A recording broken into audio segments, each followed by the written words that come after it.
Hello, my name is Dan Campbell. I'm a lawyer. I practice here in Wichita Falls. Our address is 4245 Kemp Boulevard, and it's Suite 800. We're in the Chase Bank building, located between the mall and Target. I'm here today with my legal assistant of about 25 years, Cindy Lamb. Welcome, Cindy. Thank you. And what we want to do, Cindy, today is we want to talk to our people who might be prospective clients, family members, healthcare providers about what kind of services that we provide. And you and I have formulated some questions to try to make this as efficiently as possible from a time standpoint. So why don't you start with the first question and we'll go from there. Okay. Dan, you are board certified. What does that mean? Cindy, it means that I have passed 2 rigorous exams because I am board certified in estate planning and probate law and in civil trial law. In addition to that, I'm required to have so much continuing education in these 2 specialty areas, and I'm also required to devote a certain percentage of my practice to these areas. Before becoming an attorney, you practiced public accounting, didn't you? Yeah, in my former life, I practiced with the CPA firm of Pete Marwick and Mitchell in San Antonio, although at the present time I do not hold myself out as a CPA. Okay. You are a member of an organization called the National Academy of Elder Law Attorneys, aren't you? Yeah, NALA is the abbreviation for that organization, and Cindy, it's a group of lawyers throughout the United States, and we focus on elder law issues. We exchange ideas concerning elder law and those issues pertaining to the elderly and how to be of most benefit to them. How much of your practice would you say deals with problems facing the elderly? That's a good question. I would say at least 50% of our time is spent dealing with elderly and legal issues related to them. What sort of problems do you see the older person typically having to deal with? Well, Cindy, I think that like people of any age, elderly folks need to have their estate plans in order. As you know, typically there are 4 estate planning documents that form the backbone of that plan, either a will or a living trust, and then a second document would be a durable power of attorney, which is a very, very important document, and then a medical power of attorney and a HIPAA release, which concerns privacy matters, so that the son or daughter can talk to the doctor about mom or dad's condition. So the will or the living trust, the business power, the medical power, and the HIPAA release. Those are 4 very important documents. What sort of problems do you see the older person typically having to deal with?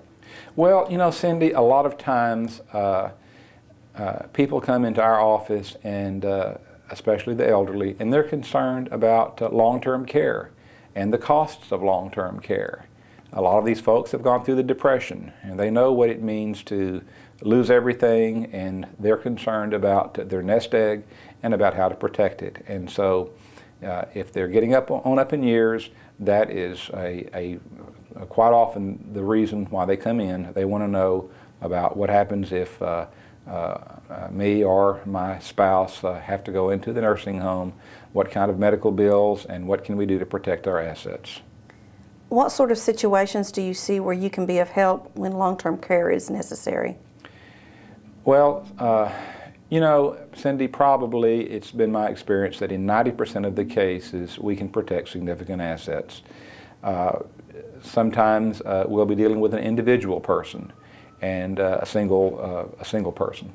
They come in and they have their nest egg, and they have their children, and they want to figure out a way to protect those assets and qualify for Medicaid. And we will evaluate their situation. We will give them specific recommendations as to how to protect those assets, how to achieve those goals, and we will work with the client. We'll work with them from the very beginning, from the design of the plan all the way through preparing the necessary legal documents, such as the will and such as the durable power of attorney. And those documents will be customized to make sure that they are the optimum documents necessary to accomplish the goal of asset protection. Then, if the person enters the nursing home, we're going to prepare the necessary application forms. We're going to represent that client before the Health and Human Services Commission. If we need to go to court for a qualified domestic relations order, we're going to do that as well. So it's a turnkey service that we perform. What can our firm do to help people who are trying to protect assets? Well, I think basically helping them determine their goals and then preparing the necessary legal documents and representing them before the Health and Human Services Commission. Does Medicaid have pretty strict rules in terms of who can qualify and who can't? Exceedingly strict rules. We know, for example, if someone's income exceeds the maximum dollar amount, for example, at the present time, the maximum income you can have is $1,809. If you have $1,810, you don't qualify for Medicaid. Now, there's some things that we can legally do to get you qualified. We can set up a qualified income trust.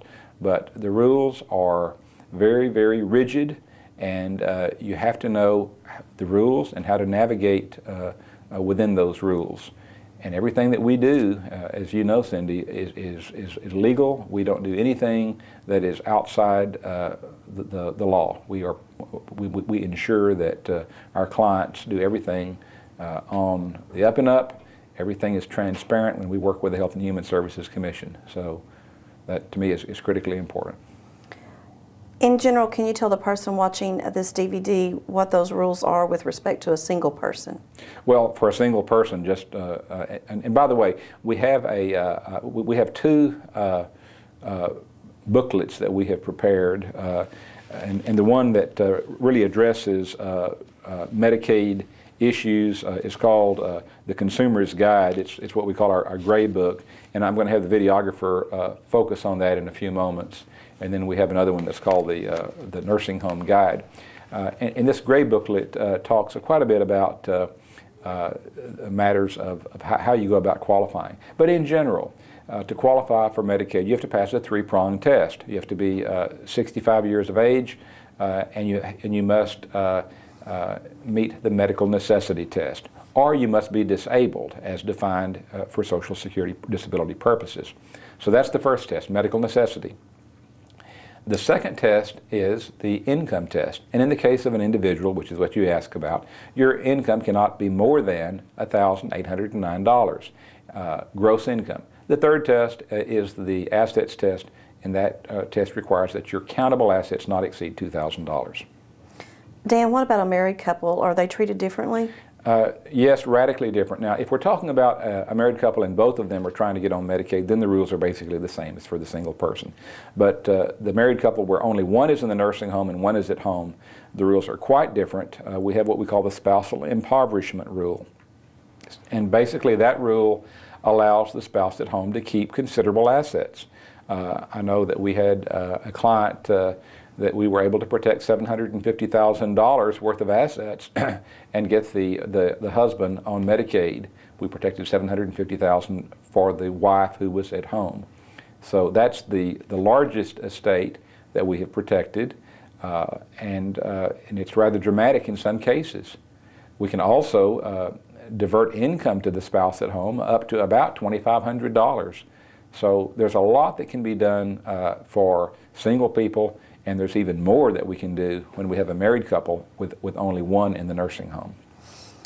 What about our clients who have a homestead? Is there any reason for them to be concerned about protecting the homestead if long-term care becomes necessary? Yeah, Cindy, you know, you and I have talked many times about the estate recovery law, which became effective in March of 2005, I believe. And that law radically changed planning opportunities. Before that date, we weren't concerned about the homestead in terms of any kind of recovery by the state of Texas. Now we are very concerned, especially if we have a single client. The single client, if they go on Medicaid, will not be prohibited from qualifying for Medicaid because of the homestead, so long as it doesn't exceed $500,000 in value. But when they die, the state of Texas will have a right to impose a lien on that homestead. Now, there are some exemptions, some exemptions from this law, but for the most part, we are very concerned, and there are some techniques that we have available to protect the homestead, even when we have a single person. But a definite yes, we are concerned about the homestead in terms of how to protect it, and it's very important to most of our clients. What about the idea of mom and dad simply making a gift of the majority of their assets to the kids with the goal of protecting their assets if they ever need long-term care? Well, Cindy, sometimes that may be a workable option. It depends upon the health of the couple, how long they have before they think they will need long-term care. If they think they will not need it for a number of years, 5 years let's say, that may be workable, and that may be a good plan.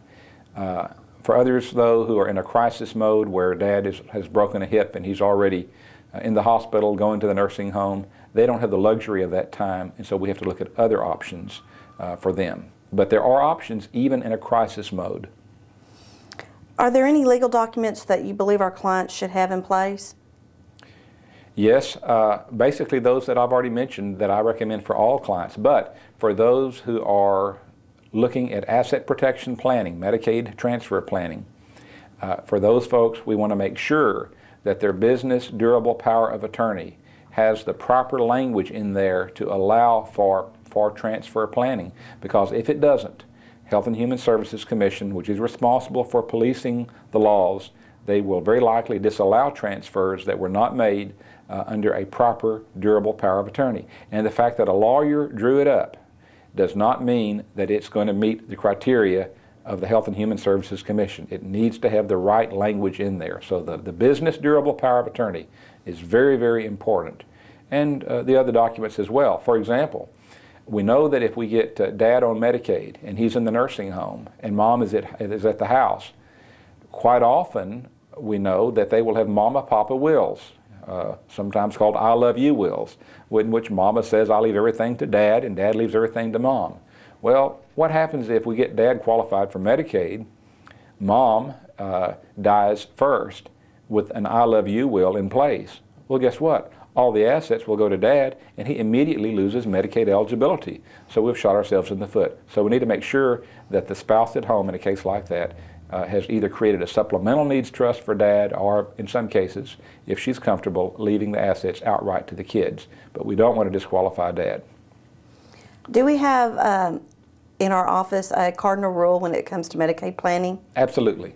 Our cardinal rule, as you well know, Cindy, because you're asking me that question, is that there must be family harmony. There must be family unity, or else we don't get involved. So mom and dad, we will want to make sure that they're in agreement with the plan, and we want to make sure that all the children are in agreement with the plan. If everybody's not on board, our general rule is that we will not represent that family. Does the size of the estate matter in terms of benefiting from asset protection or Medicaid planning? That's an interesting question. You know, I think the clients with the more modest estate are probably more appreciative of protecting their nest egg than the ones who have a very, very large estate. Because if the estate is so large to a certain extent, they may not need our services. But the one who's got an estate of of $50,000, $100,000, a couple of $100,000, they're probably going to appreciate more protecting that nest egg than the one who's got maybe $700,000 or $1 million. But we can help all of them as a general rule. My experience has been that in 90% of the cases, significant things can be done to protect significant assets. The sooner the better, that's true, but even in a crisis mode, that is still my experience, 90% of the cases. What if the person who's wanting to qualify for Medicaid never made any transfers prior to entering the nursing home? Most people would kind of throw away the towel and resolve themselves that they're going to have to exhaust all their funds. But is that necessary? No, and of course they've listened to their neighbor, and their neighbor is not a lawyer. Or maybe they've gone to a lawyer, but the lawyer doesn't know anything about Medicaid, and there are very few lawyers who do. But I will tell the folks that are watching this DVD that, again, it's my experience that even in a crisis situation where nothing was done prior to entering the nursing home, we can, in 9 out of 10 cases, we can protect significant assets. However, it is very important that they have the right kind of durable power of attorney in place in the event the parent or the loved one is not able to transact business. Is it better to start early in the planning process? Absolutely. I mean, planning is always a good thing, and the earlier the better. But again, even if they don't plan early, better late than never, as the old saying goes. What about long-term care insurance? Do you encourage people to get this coverage? I think that's an excellent idea. I know that it's, of course, the older you get, Cindy, the more expensive it is, and some folks just simply choose not to, or they feel like they can't afford to. But I would encourage folks to certainly explore that as an option. If they have it, keep it. And if they are going to take out a policy, they might want to look at a 5-year policy. You see, they might decide, well, look, we know that the Medicaid rules allow us to make transfers of assets, although we have to wait 5 years. Well, what if we get a long-term care policy in place that will cover us for 5 years? That way, if we have to go into a nursing home, excuse me, then we have the long-term care insurance paying for us for 5 years, and we make an immediate transfer, and we get the clock running on that 5-year gift. And then at the end of the 5 years, the long-term care insurance has expired, but also the penalty has expired. And if they meet the assets test at that point, we've protected assets, and we've used the long-term care as an avenue to help us accomplish that goal. How many clients would you estimate that we've helped over the years to protect assets when long-term care was needed? Well, Cindy, you're probably a better estimate of that than I am, but wouldn't you say hundreds? Oh, most definitely. Yeah. We probably have 30 open files at any one time of folks that we're helping, wouldn't you think? Yes. Dan, why don't you tell me about the Consumer's Guide to Medicaid Transfer Planning and Protection of Assets, the gray booklet that's on the screen right now. What would our client learn by reading this booklet? Well, Cindy, it's sort of an easy-to-read, user-friendly booklet that talks about a lot of the issues that we've talked about here today, and it's written in I think an understandable format. If they have any questions after they read it, well, certainly they can call and visit with us about it. But we've done this as a public service, and if anyone wants additional copies, well, we can certainly provide those. We do provide them to most of the nursing homes, assisted living centers, and other support organizations in 11 counties here in North Texas, and we certainly appreciate the opportunity to provide any information that we can concerning this area of Medicaid planning. How can the North Texas Nursing Homes and Assisted Living Guide, the blue one that's showing on the film right now, how can that help the person with his or her family who's looking for a long-term care facility? Well, it has an evaluation form in there, sort of a checklist, so they can use that in trying to evaluate the different facilities that they're looking at. Dan, is there any final point that you want to leave with the person who is watching this DVD? Yeah, I know it sounds like a repetition, but I think that it bears repeating, and that is this, Cindy, that it's been our experience that in 9 out of 10 cases, we can help clients protect significant assets even if they are in a crisis mode when that occurs. Yes, it's good to do advanced planning. Yes, that's the ideal.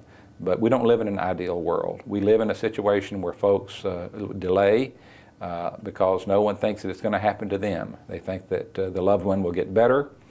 And I think one thing that folks need to keep in mind is that sometimes when Dad is in the nursing home, that's a better environment. Even though it's a heartbreaker for Mom to be at home by herself and Dad's in the nursing home. But what we don't want Mom her health to deteriorate where we've got 2 people in the nursing home instead of 1. So I think that they need to keep that in mind. Again, Cindy, and I'll tell our viewers that our offices are located here in Wichita Falls at 4245 Kemp Boulevard, and we're on the 8th floor at Suite 800, and we're located between the mall, Psych Center Mall, and Target. Our phone number, area code is 940. The phone number is 696-5015. And on behalf of myself, Dan Campbell, and Cindy Lamb. We thank you for watching, and if you have any questions, we certainly invite your calls. Thank you.